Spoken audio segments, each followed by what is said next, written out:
The world's biggest food company, Nestlé, has been accused of failing to carry out basic checks on its cocoa supply chain, where child labour and abuse are widespread.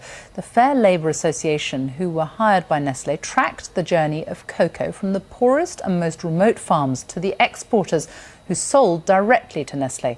The company says it will carry out the association's recommendations. Our World Affairs correspondent, Humphrey Hawksley, reports. For years, this has been a sad but familiar scene in the Ivory Coast.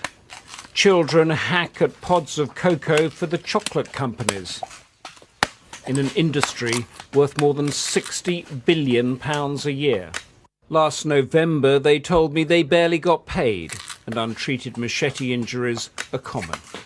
Many children are separated from their families and work far away from home. My father sent me here to work. I haven't seen my family for 3 years. The big household name chocolate companies buy cocoa that comes from places like this. Last year, Nestlé commissioned an independent auditor to find out the exact details. The investigators discovered that there had been multiple serious violations of Nestlé's own company code on child labour, safety and other issues. 10 years ago, Nestlé and other chocolate companies signed a protocol promising to act against child labour. Activists are now impatient at the lack of results.